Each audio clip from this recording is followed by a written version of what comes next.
ಮುಖ್ಯ ಅಗ್ನಿಶಾಮಕ ದಳದ ಮುಖ್ಯ ಅಧಿಕಾರಿ ಪಶ್ಚಿಮ ಪ್ರಾಂತ್ಯದ ಬೆಂಗಳೂರಿನ ಪಶ್ಚಿಮ ಪ್ರಾಂತ್ಯದ ಮುಖ್ಯ ಅಧಿಕಾರಿ ಆರ್ ರಮೇಶ್ ಅವರು ಇವತ್ತು ಸೇವೆಯಿಂದ ನಿವೃತ್ತಿ ಹೊಂದಿದ್ದಾರೆ. ಇವತ್ತು ವಿಶೇಷವಾಗಿ ಅಗ್ನಿಶಾಮಕ ದಳದ ಎಲ್ಲ ಸಿಬ್ಬಂದಿಗಳಿಂದ ಭಾಳ ಒಂದು ಬೀಳ್ಕೊಡುಗೆ ಸಮಾರಂಭವನ್ನು, ಭಾಳ ಪ್ರೀತಿಯ ಬೀಳ್ಕೊಡುಗೆ ಸಮಾರಂಭವನ್ನು ಕೂಡ ಇವತ್ತು ಹಮ್ಮಿಕೊಳ್ಳಲಾಗಿತ್ತು. ಇವತ್ತು ಜೊತೆ ಸ್ವತಃ ನಮ್ಮ ಜೊತೆಗೆ ಇವತ್ತು ಸೇವೆಯಿಂದ ಏನು ನಿವೃತ್ತಿ ಹೊಂದಿದ್ರೆ ಆರ್ ರಮೇಶ್ ಅವರು ನಮ್ಮ ಜೊತೆ ಇದ್ದಾರೆ. ಅವರು ತಮ್ಮ ಅನಿಸಿಕೆಗಳು ನಮ್ಮ ಜೊತೆ ಹಂಚಿಕೊಳ್ತಾರೆ.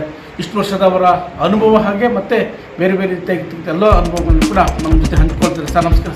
ನಮಸ್ಕಾರ. ನಾವು ನಿವೃತ್ತಿ ಹೊಂದಿರ ನಾವು ಕೂಡ ಈ ಇಲಾಖೆಯಿಂದ ಸಾಕಷ್ಟು ಕೆಲಸ ಮಾಡಿದ್ರೆ ಸರ್. ಹೌದು, ನಾನು ಈಗಾಗಲೇ 32 ವರ್ಷಗಳ ಕಾಲ ನಾನು ಇಲ್ಲಿ ಸುದೀರ್ಘ ಸೇವೆ ಸಲ್ಲಿಸಿದ್ವಿ. ಈ ನಿವೃತ್ತಿ ಆಗಲೇಬೇಕಾಗ್ತದೆ. ಈ ಒಂದು ಅವಧಿಯಲ್ಲಿ ಹಲವಾರು ಜಿಲ್ಲೆಗಳಲ್ಲಿ ಸಹ ಕೆಲಸ ಮಾಡಿದ್ದೀವಿ, ಹಲವಾರು ರೀಜನ್ಗಳಲ್ಲಿ ಸಹ ಕೆಲಸ ಮಾಡಿದ್ದೀವಿ.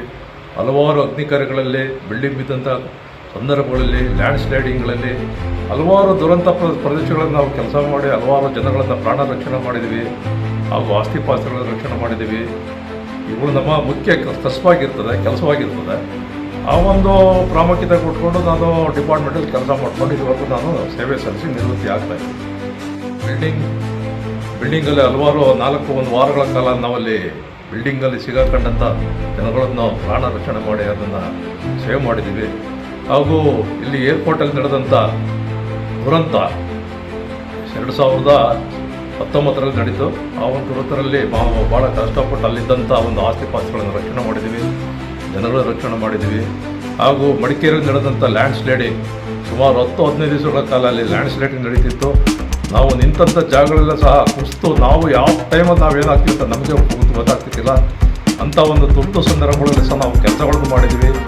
ಹಾಗೂ ಬೆಂಗಳೂರಿನಲ್ಲಿ ಹಲವಾರು ಬಿಲ್ಡಿಂಗ್ಗಳು ಬೀಳ್ತಾನೆ ಇತ್ತು. ಅಂಥ ಒಂದು ಕಟ್ಟಡಗಳಲ್ಲಿ ಬಿದ್ದಂಥ ಜನಗಳು ಸಹ ನಾವು 2-3 ದಿವಸಗಳ ಕಾಲ ನಿಂತು ಕೆಲಸ ಮಾಡಿ ಶ್ರಮವಹಿಸಿ ನಮ್ಮ ಪ್ರಾಣವನ್ನು ಲೆಕ್ಕಿಸ್ತೇನೆ ಸಹ ನಾವು ದೀರ್ಘ ಕೆಲಸಗಳನ್ನು ಮಾಡಿ ಅವ್ರನ್ನ ರಕ್ಷಣೆ ಸಹ ಮಾಡಿದ್ದೀವಿ. ಇದೇ ರೀತಿ ದಿನನಿತ್ಯ ಕೆಲಸಗಳು ಬರ್ತಾ ಇರ್ತವೆ. ಹಲವಾರು ಅಗ್ನಿ ದುರಂತಗಳಲ್ಲಿ ಸಹ ಕೆಲಸ ಮಾಡಿದ್ದೀವಿ. ಬೆಂಗಳೂರಿನಲ್ಲಿ ದಿನನಿತ್ಯ ಅಗ್ನಿ ಕಾರ್ಯಗಳು ಬರ್ತಾ ಇರ್ತವೆ. ಈ ದಿನನಿತ್ಯ ಒಂದು ಇದಾಗಿರುತ್ತೆ. ಇದೊಂದು ಉತ್ತಮವಾದ ಇಲಾಖೆ. ನಾವು ಹೇಳಿದಷ್ಟೇ ನಮ್ಮ ಕಿರಿಯ ಸಿಬ್ಬಂದಿಯವರಿಗೆ ದಿನನಿತ್ಯ ಏನು ನಿಮ್ಮ ಇಲಾಖೆ ದಿನಚರಿ ಹೇಗಿರುತ್ತೆ ಅದನ್ನು ಪಾಲನೆ ಮಾಡಿ, ಸಿಬ್ಬಂದಿಗಳನ್ನ ಅವರ ಆರೋಗ್ಯಗಳ ಇದ್ರ ಬಗ್ಗೆ ಗಮನ ಕೊಡಿ, ಹಾಗೂ ಅವರಿಂದ ಡಿಸಿಪ್ಲಿನ್ ಕಾಪಾಡಿ. ಇದೊಂದು ಉತ್ತಮ ಇಲಾಖೆಗೆ ಕಾರಣ ಉತ್ತಮವಾದ ಒಂದು ಸಿಬ್ಬಂದಿಗಳಿರ್ತಾರೆ. ಅವ್ರಿಗೆ ಡೈಲಿ ತರಬೇತಿ ಕೊಡಿ. ಹಾಗೂ ಜನಗಳಿಗೆ ಸಹ ನಮ್ಮ ಎಜುಕೇಷನ್ಸ್ಗಳು, ಇಂಡಸ್ಟ್ರೀಸ್ಗಳು ಇವುಗಳಲ್ಲಿ ನಮ್ಮ ತರಬೇತಿ ಕೊಟ್ಟರೆ ಸಹ ಆಟೋಮೆಟಿಕ್ಕಾಗಿ ನಮ್ಮ ಫೈರ್ ಬಗ್ಗೆ ಸ್ವಲ್ಪ ಇಂಪ್ರೂವ್ ಆಗ್ತದೆ. ಜನಗಳ ಒಂದು ಅವರಲ್ಲಿ ಅವೇರ್ನೆಸ್ ಸಹ ಕ್ರಿಯೇಟ್ ಆಗ್ತದೆ. ಈ ಬೆಂಕಿ ಹಗರಣಗಳು, ಕಟ್ಟಡ ದುರಂತಗಳು ಸಹ ತಪ್ಪುತ್ತೆ.